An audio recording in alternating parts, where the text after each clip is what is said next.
अब हम लोग जो है लेसन 10 घातांक और घात का क्वेश्चन देखेंगे। ये कक्षा 8 की किताब से बिहार बोर्ड की किताब से बताया जा रहा है। सबसे पहले आप लोग मेरे प्लेलिस्ट में जाइए, इसमें घातांक के नियम है और स्वयं करके देखिए वाला प्रश्न बनाया गया है। तो घातांक के नियम तो जानना जरूरी है, उस 8 नियम को देख लीजिएगा, उसके बाद स्वयं करके देखिए बताया गया है ना।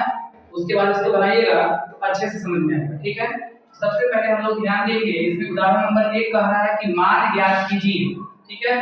ये मान ज्ञात करना है, यहाँ पर देखते हैं भागा है, इसमें भी भागा है, ठीक है, और इसमें घात है, ये माइनस में घात है, ये बटे में माइनस घात है, सभी नियम पढ़ाया गया है। तो सबसे पहले इसकी बात करेंगे तो भाग देने की प्रक्रिया में घातों को क्या करते हैं, घटा देते हैं। जैसे अगर इसका फॉर्मूला की बात करेंगे, a बघाते m भागे a बघाते n अगर है, इसमें a बघाते क्या देते हैं m माइनस n, इसका सूत्र होता है। अगर ये आधार बराबर है तो घात को घटा देते हैं। तो यहाँ देखिए, यहाँ देख रहे हैं कि आधार बराबर है, 7 बघाते 5 भागे 7 बघाते 3 है, दोनों के आधार क्या है 7 बराबर है ना। जब आधार बराबर रहेंगे समान रहेंगे तो उसमें से एक साथ लिख देंगे और इसके घातों को क्या करेंगे घटा देंगे। क्यों घटाएंगे, क्योंकि भाग दिया गया। भाग देने की प्रक्रिया में समान आधार वाले पद या संख्या के घातों को क्या करते हैं घटा देंगे। तो समान आधार 7 यहाँ पर है, इसलिए घात को घटा देंगे, 5 में से 3 को घटा देंगे तो 5 माइनस 3। तो अगर 5 में से 3 घटाएंगे तो कितना बचेगा 2 बचेगा। यहाँ पर 7 का घात 2 कर देंगे, यही आंसर होगा, ठीक है। आगे देखते हैं, यहाँ पे भाग दिया गया है तो भाग देने की प्रक्रिया में समान आधार वाले पद या संख्या के घातों को घटा देंगे। यहाँ पर भी a है, यहाँ पर भी a है, ठीक है। तो यहाँ पर भाग दिया गया है इसलिए घात को घटा देंगे, 3 में से किसको घटाएंगे 7 को। यहाँ इसमें से a को a लिख देंगे और 3 में से 7 घटा देंगे, 3 माइनस 7, ठीक है। जब भी कम में से ज्यादा घटाना हो तो मान क्या आएगा माइनस में आएगा, क्योंकि 3 में से 7 तो घटेगा नहीं, 7 में से 3 घटाएंगे तो 4 आएगा, लेकिन माइनस बढ़ा तो क्या हो जाएगा -4, माइनस बढ़ा तो माइनस बचेगा, ठीक है। तो 3 में से 7 घटाएंगे तो -4 बचेगा, तो लिखेंगे a बघाते -4। समझ में आया। आगे देखते हैं, अब देखो 2 बघाते 3 बघाते 2, अगर इस तरह से घात दिया हो, घात के ऊपर घात दिया हो, ठीक है। यहाँ ध्यान दीजिए, इसको फॉर्मूला क्या होता है a बघाते m पर घाते n। अगर इस तरीके से सूत्र दिया जाए तो इसमें घात का घात में क्या करते हैं गुणा करते हैं। ब्रैकेट के बाहर भी घात दिया हो और अंदर भी घात हो तो बाहर वाले घात का अंदर वाले घात से क्या करेंगे गुणा कर देंगे। तो यहाँ पर लिख देंगे a बघाते m में n में गुणा करेंगे तो क्या होगा m मिलेगा। उसी प्रकार से 2 बघाते 3 पर घाते 2 है तो अंदर घात 3 और बाहर घात 2, इस घात का आपस में क्या करेंगे गुणा कर देंगे। यहाँ आधार तो 2 रहेगा ही और 3 गुना के 6, 2 बघाते 6 हो जाएगा। समझ में आया। अब देखो अगर माइनस में दिया हो तो नीचे जाने में क्या हो जाएगा प्लस में हो जाएगा। अगर कोई घात जो है माइनस में दिया हो, अगर उसको बटा के रूप में लिखेंगे तो माइनस का प्लस, प्लस का माइनस जाता है। तो 2 बघाते -3 है, इसको नीचे लाएंगे तो 1 बटा के 2 बघाते +3 हो जाएगा, ठीक है। प्लस यहाँ क्या है छुपा हुआ है ना, 2 बघाते -3 को लिख सकते हैं 1 बटा के 2 बघाते +3, ठीक है, प्लस यहाँ छुपा हुआ है। अब जो है 1 लिख दिए और 2 बघाते 3 का मतलब 2 का घन कितना होता है 8 होता है ना। 2 का कितने गुणा करेंगे 2 बघाते 3 का मतलब ये होगा कि 2 का 3 बार गुणा करेंगे, 2 गुणा के 4 गुणा के 8, तो 2 बघाते 3 का मान कितना हो गया 8, इसलिए इसका आंसर कितना हो गया 1/8। कितना आंसर हुआ 1/8 हो गया, ठीक है ना। अब जो है आगे देखते हैं, अगले क्वेश्चन की तरफ प्रस्थान करते हैं। अगला क्वेश्चन क्या कहता है, अगला क्वेश्चन कह रहा है कि 1 बटा के 3 बघाते -2 दिया गया है। अब नीचे माइनस है मैंने बताया है, इसी जो सूत्र देखेंगे सूत्र बताया गया है, ठीक है। तो 1 बटा के 3 बघाते -2 है, अगर ऊपर जाएगा तो क्या हो जाएगा प्लस में जाएगा, तो 3 बघाते +2 हो गया। और 3 बघाते 2 का मतलब 3 का मतलब कितना होगा 9 होगा ना। 3 बघाते 2 का मतलब 3 गुणे 3 3 के 9, 3 बघाते 2 का मान कितना आ गया 9 आ गया, 3 का वर्ग 9 होता है, ठीक है। समझ में आया। चलो अब हम लोग जो है इस तरह से हम लोगों ने उदाहरण नंबर 1 को कंप्लीट कर दिया। अब उदाहरण नंबर 2 की तरफ प्रस्थान करते हैं। उदाहरण नंबर 2 कह रहा है कि 8 बघाते -2 को आधार दो और घात के रूप में लिखिए। आधार दो और घात के रूप में लिखने की बात कर रहा है, ठीक है। तो सबसे पहले इसको हम लोग हल करते हैं। यहाँ पर लिखेंगे, ये क्वेश्चन दिया गया, अब इस क्वेश्चन को हल किया जाएगा। तो यहाँ पर लिखेंगे 8 पर घाते -2 है ना। अब इस 8 का गुणनखंड कर दीजिए।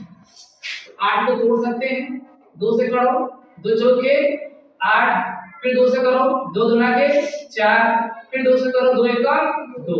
8 के कितने गुणनखंड है? 2 गुणे 2 गुणे 2, काय को 2 3 2 गुणे 2 गुणे 2, और यहाँ हो जाएगा -2 हो जाएगा। समझ में आया? आगे देखिए। अब इसमें हम लोग क्या करते हैं,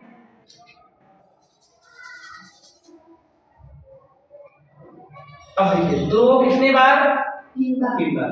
जिस संख्या का जितनी बार बुला उतना घात, जितनी बार बुला उतना घात, ठीक है। तो 2 का बुला 3 बार है, तो 2 का घाते कितना हो जाएगा? 3। इसके ऊपर घाते कितना हो जाएगा? -2 हो जाएगा, ठीक है। तो घात के ऊपर घात रहता है तो आपस में क्या करते हैं? घात का गुणा कर देते हैं।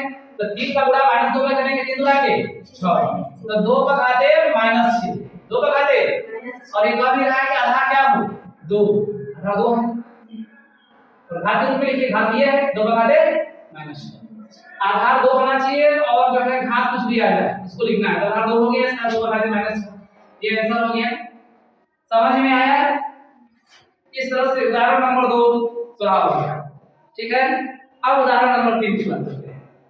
उदाहरण नंबर 3 कह रहा है कि सरल कीजिए, इसको भी हल करना है, इसको भी देख लिया जाए। यहाँ पर देखिए 2 पर घाते 5 गुणे 2 पर घाते -6 दिया गया है। तो गुणा करने की प्रक्रिया में समान आधार वाले पद या संख्या के घातों को जोड़ देते हैं, ठीक है।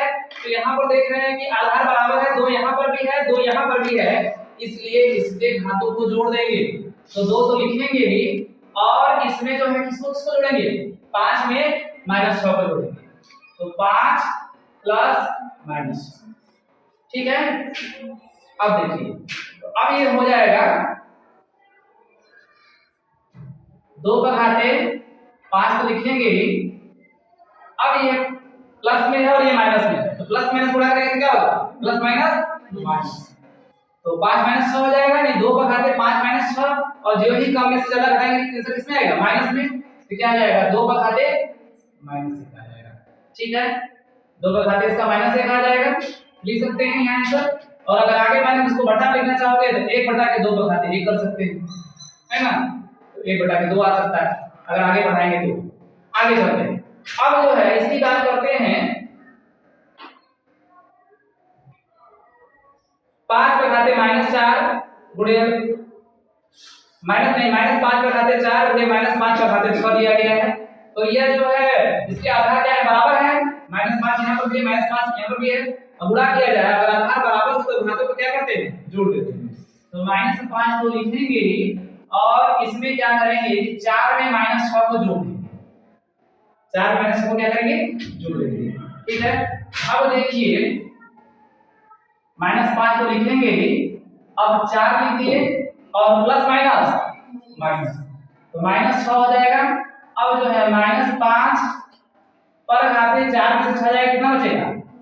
-2 हो जाएगा। समझ में आया? रुको भी देख लेते हैं, और कुछ क्वेश्चन है, ठीक है। इसको और कर देते हैं, और एक क्वेश्चन उसके बाद है। अब इसको जो है लिख देंगे, अब इसको बटे में लाएंगे तो ये क्या हो जाएगा?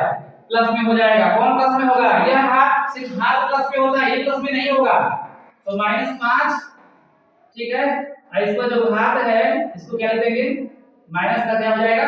प्लस हो जाएगा। यानी -5 पर घाते -2 का हो जाएगा 1 बटे के -5 पर घाते 2। ये इसका आंसर हो जाएगा, ठीक है। अब जो है 3 नंबर क्वेश्चन देखते हैं। 3 नंबर क्वेश्चन क्या करता है, यहाँ देखिए। तो 3 नंबर क्वेश्चन इसका जो है, तीसरे उदाहरण का 3 नंबर है, 2 पर घाते 3 भागे 2 पर घाते -4, ठीक है। तो भाग देने की प्रक्रिया में समान आधार वाले पद या संख्या के घातों को क्या करते हैं? घटा देते हैं। 2 यहाँ पर भी है, 2 यहाँ पर भी है, भागा दिया गया है, दोनों बराबर है। यहाँ पर 1 2 लिखेंगे, और 3 में से क्या घटाएंगे? माइनस 4 क्या हटाएंगे, माइनस 4 हटाएंगे। तो 3 इसके बाद घटाने का मतलब माइनस का चिन्ह लगाएंगे और माइनस ऑलरेडी दिया भी गया है, ऐसे लिखेंगे। ठीक है, अब देखिए, अब इसके बाद जो है 2 हो गया, 3 लिख दिए, प्लस में माइनस माइनस उड़ा करेंगे क्या होगा, माइनस माइनस प्लस, माइनस में माइनस के उड़ा करेंगे तो प्लस होगा।